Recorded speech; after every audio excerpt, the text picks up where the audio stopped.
Hello friends, एक बार फिर से आपका स्वागत है आपका अपना YouTube channel Arun sir GS में। यदि आप बिहार के नियोजित शिक्षक हैं तो सक्षमता परीक्षा आपको देनी होगी। वह 10 दिसंबर के बाद कभी भी आपको सक्षमता परीक्षा के लिए डेट आ सकते हैं। तो इससे तो बिहार स्पेशल जो है उससे बहुत सारे क्वेश्चन सक्षमता परीक्षा में आने की संभावना है, या बिहार के किसी भी एग्जामिनेशन में आपका बिहार स्पेशल से 4-5 क्वेश्चन जरूर होते हैं। तो वेरी वेरी इंपॉर्टेंट 25 क्वेश्चन को हमने शॉर्ट लिस्टेड किया है, तो वीडियो को अंत तक देखें। और चलिए हम पहले प्रश्न से शुरुआत करते हैं। तो पहला प्रश्न मेरा है कि बिहार दिवस कब मनाया जाता है।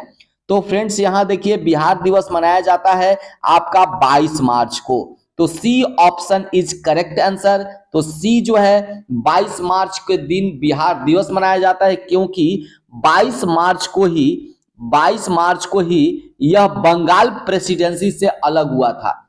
उसके बाद 22 मार्च 1912 को बंगाल प्रेसिडेंसी से अलग हुआ था। और वहीं पर बात कर लिया जाए उड़ीसा से, तो उड़ीसा से 1936 में बिहार को अलग कर दिया गया और अंत में इसके 3 टुकड़े हुए। तो अंतिम जो टुकड़ा था वह 15 नवंबर 2000 ईस्वी को ये झारखंड से अलग होता है। तो फ्रेंड्स आप लोग समझ गए, ये तीनों क्वेश्चन जो है बहुत इंपॉर्टेंट क्वेश्चन है। तो अब चलते हैं दूसरे क्वेश्चन की ओर। तो दूसरा क्वेश्चन कहता है कि बिहार की राजधानी कहाँ है। तो बिहार की राजधानी जो है वह पटना है। तो ऑप्शन नंबर ए जो है वह सही आंसर है।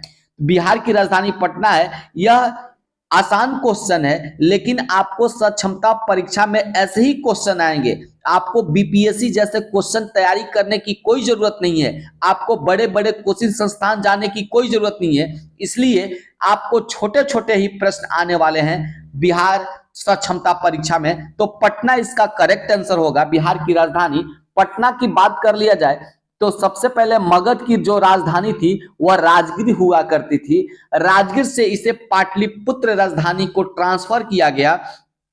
उसके बाद में इस पाटलिपुत्र जो नगर था उसका जो जीर्णोद्धार है, सासूरी ने पाटलिपुत्र को पटना नाम दिया। तो पटना नाम देने का आएगा तो वह पटना किसने बसाया, तो पटना बसाया शेरशाह सूरी ने। तो ये हमारा पटना का इतिहास है। जबकि अजात शत्रु ने इसे राजगीर से पाटलिपुत्र जो है स्थानांतरित किया था बिहार की राजधानी को।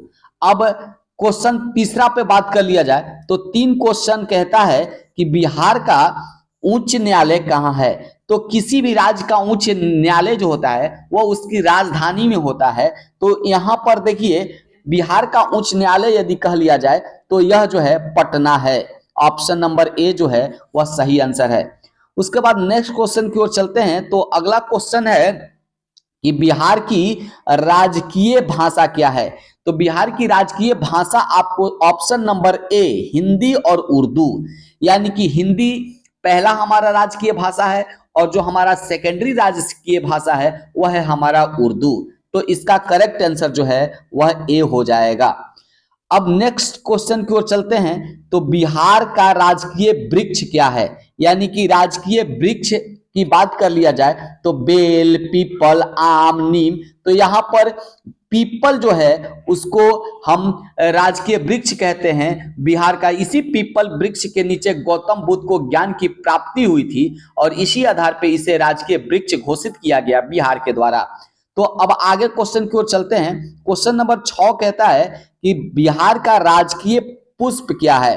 तो कमल है, गेंदा, गुलाब और इनमें से कोई नहीं। तो ऑप्शन नंबर जो बी है गेंदा, वह है हमारा बिहार का राजकीय पुष्प। गेंदा हमारे यहाँ कई प्रकार के होते हैं, गेंदा का फूल। वहीं कमल की बात कर लिया जाए तो वह राष्ट्रीय फूल पूरे इंडिया का, यानी कि the national flower of India जो है वह कमल है, लेकिन गेंदा जो है बिहार का राजकीय पुष्प है। वहीं गुलाब की बात कर लिया जाए तो यह फूलों का राजा होता है। तो फ्रेंड्स अगले क्वेश्चन की ओर चलते हैं। तो अगला क्वेश्चन कहता है कि बिहार के राजकीय पशु क्या है, यानी कि कौन सा राजकीय पशु है। तो बात कर लिया जाए ऑप्शन नंबर 1 गाय, बैल, भैंस, घोड़ा। तो इसमें से बैल जो है हमारा बिहार का राजकीय पशु है। ऑप्शन नंबर जो बी है वो हमारा सही आंसर है। फ्रेंड्स आगे क्वेश्चन को चलते हैं। तो अगला क्वेश्चन कहता है कि बिहार की राजकीय पक्षी क्या है। तो बिहार की राजकीय पक्षी की बात यदि हम करते हैं तो यहाँ पर ऑप्शन में हंस, मुर्गी, कोयल, गरवैया। तो ये ऑप्शन नंबर डी जो है गरवैया, ये जो है हमारा बिहार का राजकीय पक्षी है। अब आगे चलते हैं। तो अगला क्वेश्चन है 9 नंबर।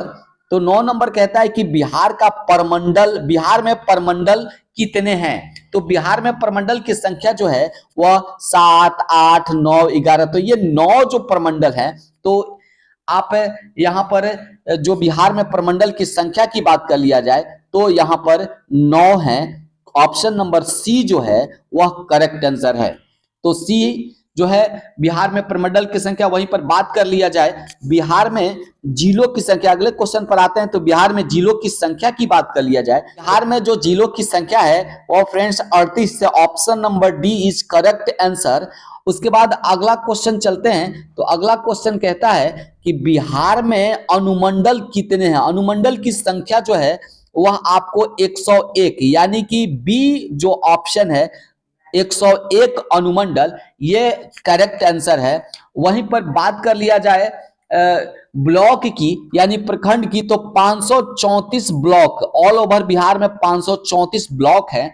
तो बिहार में विश्वविद्यालय की संख्या जो है वह हमारा 21 है। तो ऑप्शन नंबर ए जो है वह करेक्ट आंसर है। तो अब क्वेश्चन नंबर नेक्स्ट चलते हैं। तो अगला कहता है कि बिहार में सर्वाधिक जनसंख्या वाला जिला कौन सा है। तो जिस जिले में सबसे ज्यादा जनसंख्या है वो हमारी राजधानी जो है पटना जिला में सबसे ज्यादा जनसंख्या वाला यह जिला है। वहीं पर बात कर लिया जाए अगले क्वेश्चन की। तो अगला क्वेश्चन की बिहार में सबसे कम जनसंख्या वाला जिला कौन है। तो सबसे ज्यादा तो पटना हो गया, लेकिन सबसे कम जनसंख्या की बात कर लिया जाए तो ऑप्शन में मुंगेर है, शेखपुरा, सीतामढ़ी और खगड़िया। तो इसमें शेखपुरा जो है वह सबसे कम जनसंख्या वाला हमारा जिला है, शेखपुरा। तो बी ऑप्शन जो है वह करेक्ट आंसर है। अब आगे की ओर बात कर लिया जाए तो बिहार में सबसे कम लिंगानुपात वाला जिला कौन सा है। तो लिंगानुपात की दृष्टि से यदि देखा जाए ऑप्शन में है मुंगेर, सहरसा, औरंगाबाद, मधेपुरा। तो मुंगेर जो ऑप्शन नंबर ए है हमारा मुंगेर, वह सबसे कम लिंगानुपात वाला जिला है। अब हम अगला क्वेश्चन की ओर चलते हैं। तो अगला क्वेश्चन है हमारा कि बिहार में सर्वाधिक लिंगानुपात वाला जिला कौन सा है। तो सर्वाधिक लिंगानुपात की बात कर लिया जाए तो समस्तीपुर, शिवहर, गोपालगंज और पटना में हमारा जो गोपालगंज है वह सबसे कम लिंगानुपात वाला है जिला, इसलिए यहाँ पर करेक्ट आंसर सी हो जाएगा। अब नेक्स्ट बात करते हैं। तो अगले क्वेश्चन को चलते हैं। तो अगले क्वेश्चन में है कि बिहार में सर्वाधिक साक्षरता वाला जिला कौन सा है। तो साक्षरता की बात कर लिया जाए यानी सबसे ज्यादा पढ़ा लिखा की बात कर लिया जाए तो रोहतास जिला का नंबर जो है वह 1 नंबर पाता है, यानी कि पटना से भी साक्षरता दर जो है वह सबसे ज्यादा रोहतास जिला में है। तो ऑप्शन नंबर ए जो है वह करेक्ट आंसर है। अब हम अगले क्वेश्चन की ओर चलते हैं। तो अगला क्वेश्चन कहता है फ्रेंड्स कि बिहार में सबसे कम साक्षरता वाला यानी सबसे कम पढ़े लिखे लोग कहाँ हैं। तो ऑप्शन है गया, पूर्णिया, समस्तीपुर, खगड़िया। तो यहाँ पर ऑप्शन नंबर बी जो है पूर्णिया, यह पूर्णिया जो है सबसे कम पढ़ा लिखा लोग की दर जो है वह पूर्णिया में है। और आगे चलते हैं अगला क्वेश्चन की ओर। तो अगला क्वेश्चन फ्रेंड्स कहता है कि बिहार में सर्वाधिक वर्षा वाला जिला कहाँ, किस जिला में सबसे ज्यादा वर्षा होती है। ऑप्शन किशनगंज, मुजफ्फरपुर, सहरसा, मधुबनी। तो यहाँ पर किशनगंज जो है जिला वह किशनगंज में सर्वाधिक वर्षा वाला यह जिला है। सबसे ज्यादा वर्षा जो है किशनगंज में बिहार में होती है। तो ऑप्शन नंबर ए जो है वह सही आंसर है। अब अगले क्वेश्चन की ओर चलते हैं। तो अगला क्वेश्चन कहता है फ्रेंड्स, अब हम 20 नंबर क्वेश्चन पे चलते हैं। तो 20 नंबर कहता है कि बिहार में सबसे कम वर्षा वाला जिला कौन सा है। तो जो सबसे कम वर्षा वाला जिला है वह हमारा ऑप्शन में देखिए अररिया, औरंगाबाद, भोजपुर, बक्सर। तो इसमें ऑप्शन नंबर बी जो है औरंगाबाद, यह जो है करेक्ट आंसर है। सबसे कम वर्षा वाला जिला हमारा औरंगाबाद है। उसी तरीके से अगले क्वेश्चन पर चलते हैं। तो अगला क्वेश्चन फ्रेंड्स कहता है कि बिहार में सबसे ठंडा वाला जिला कौन सा है, जहां सबसे ज्यादा ठंडा पड़ता है। किशनगंज, तो ये तो सबसे ज्यादा बारिश वाला जिला है। कैमूर, ये नहीं है। गया और मुजफ्फरपुर, तो गया जो है ऑप्शन नंबर सी, यह सबसे ठंडा वाला जिला है। यहां सबसे ठंडा और सबसे ज्यादा गर्म, ये दोनों जिला कह लिया जाए तो गया है। नेक्स्ट क्वेश्चन की ओर चलते हैं। तो 22 नंबर कहता है कि बिहार में सबसे बड़ा नगर कौन सा है। तो बिहार में सबसे बड़ा नगर बात कर लिया जाए ऑप्शन की, भागलपुर, दरभंगा, मधुबनी, पटना। तो पटना ऑप्शन नंबर जो डी है वह करेक्ट आंसर है, क्योंकि पटना का इतिहास बहुत पुराना रहा है। सबसे पहले हर्यक वंश के जो राजा थे उन्होंने अपनी राजधानी जो है मगध की वह राजगीर बनाई थी। उसके बाद उसको स्थानांतरित अजातशत्रु ने पाटलिपुत्र किया।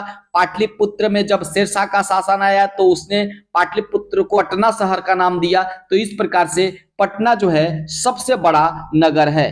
अगले क्वेश्चन की ओर चलते हैं। तो अगला क्वेश्चन कहता है कि मूल रूप से बिहार का शाब्दिक अर्थ क्या होता है। ऑप्शन में बात कर लिया जाए बौद्ध मठ, देवदूतों की भूमि, हरियाली का प्रदेश और आर्य प्रदेश। तो इसमें बौद्ध मठ जो ऑप्शन नंबर ए है वह हमारा करेक्ट आंसर है। बिहार जो है उसका शाब्दिक अर्थ जो होता है बौद्ध मठ होता है, क्योंकि बिहार में बौद्ध मठों की संख्या बहुत अधिक थी और बौद्ध मठ को विहार कहा जाता था, और इसी विहार का अपभ्रंश होते होते इसका नाम जो है वह बिहार पड़ गया। तो फ्रेंड्स यहां बात कर लिया जाए 24 नंबर क्वेश्चन पे। तो 24 नंबर है कि बिहार में नमक सत्याग्रह प्रारंभ कब हुआ।